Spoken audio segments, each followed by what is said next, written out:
بسم اللہ الرحمن الرحیم۔ محترم سامعین، ناظرین اور ویورز، السلام علیکم ورحمۃ اللہ وبرکاتہ۔ امید ہے کہ اللہ تعالیٰ کے فضل و کرم سے خیریت سے ہوں گے۔ اللہ تعالیٰ آپ کو، آپ کے اہل خانہ کو ہمیشہ اپنے حفظ و امان میں رکھے اور شاد باد رکھے، آمین۔ راہ ہدایت و نجات کے سلسلے کا ولاگ القرآن و حدیث اپنے یوٹیوب چینل سے میں ہوں بشیر احمد رشیدی آپ کی خدمت میں پیش کر رہا ہوں۔ اگر آپ نے ابھی تک میرے یوٹیوب چینل کو سبسکرائب نہیں کیا تو پلیز سبسکرائب کر کے، لائک کر کے بیل آئیکن کو پریس ضرور کیجیے گا، تاکہ اس طرح آنے والے ایسے روحانی اور قرآنی ولاگز جو سراسر باعث خیر باعث برکت ہیں وہ آپ تک بلا تاخیر اور بر وقت آپ تک پہنچتے رہیں، دوستوں کو بھی ملتے رہیں، دوستوں کو بھی شیئر کر دیجیے گا، اس کا اجر آپ کو اضافی ملے گا انشاءاللہ۔ شروع کرتے ہیں القرآن و حدیث۔ اعوذ باللہ من الشیطان الرجیم، بسم اللہ الرحمن الرحیم۔ قال اخرج منها مذءوما مدحورا لمن تبعك منهم لأملأن جهنم منكم أجمعين ويا آدم اسكن أنت وزوجك الجنة فكلا من حيث شئتما ولا تقربا هذه الشجرة فتكونا من الظالمين فوسوس لهما الشيطان ليبدي لهما ما وري عنهما من سوآتهما وقال ما نهاكما ربكما عن هذه الشجرة إلا أن تكونا ملكين أو تكونا من الخالدين وقاسمهما إني لكما لمن الناصحين صدق اللہ العظیم۔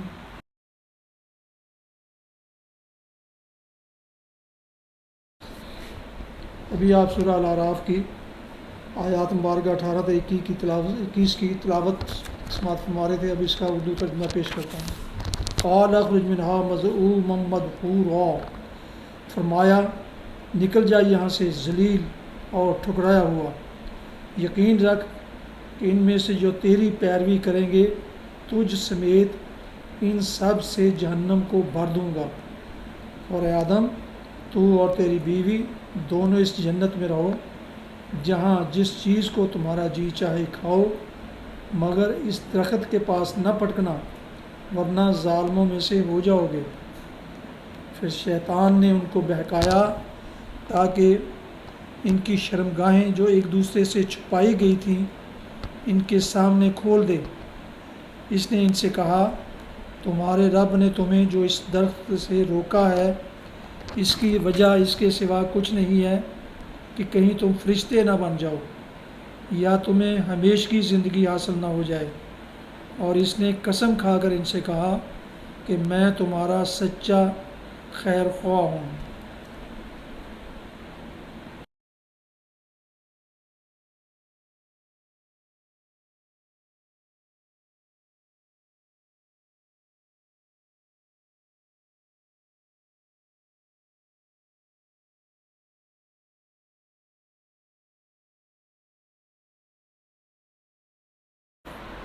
حدیث مبارکہ، حضرت ابو ہریرہ رضی اللہ عنہ سے روایت ہے، رسول اللہ صلی اللہ علیہ وسلم نے فرمایا اگر لوگ عشاء اور صبح کی نماز کی فضیلت جان لیں تو انہیں گھٹنوں کے بل بھی آنا پڑے تو وہ ضرور ان نمازوں میں آئیں۔ صحیح بخاری کتاب الاذان حدیث نمبر 615۔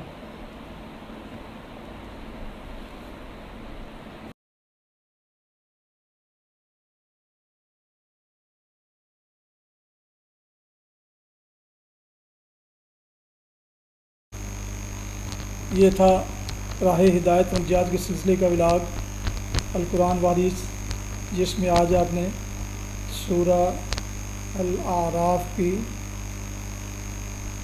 آیات مبارکہ 18 تا 21 کی تلاوت اور ترجمہ سماعت فرمایا۔ اس کے علاوہ ایک حدیث مبارکہ بھی آپ کی خدمت میں پیش کی گئی ہے۔ ایک دفعہ پھر درخواست ہے کہ اگر آپ نے ابھی تک میرے یوٹیوب چینل کو سبسکرائب نہیں کیا تو سبسکرائب کر کے، لائک کر کے بیل آئیکن کو پریس کریں، اور دوستوں سے بھی شیئر کر لیں تاکہ آنے والے ایسے روحانی اور قرآنی ولاگ جو سراسر باعث خیر باعث برکت ہے آپ تک اور دوستوں تک بلا بربرکت اور باقاعدہ پہنچتے رہیں۔ اللہ تعالیٰ آپ کا حامی و ناصر ہو، اللہ تعالیٰ آپ کو آپ کے اہل خانہ کو ہمیشہ اپنے حفظ و امان میں رکھے، آمین۔ اپنی دعاؤں میں پاک وطن، والدین، آباء و اجداد، اعزاء و اقارب، دوست و احباب کے علاوہ اس ناچیز کو بھی شامل فرمائیں تو انتہائی شکر گزار ہوں گا۔ اسی پر آج کا یہ روحانی اور قرآنی ولاگ ختم کرتا ہوں۔ السلام علیکم ورحمۃ اللہ وبرکاتہ۔ پاکستان زندہ باد۔ اللہ حافظ۔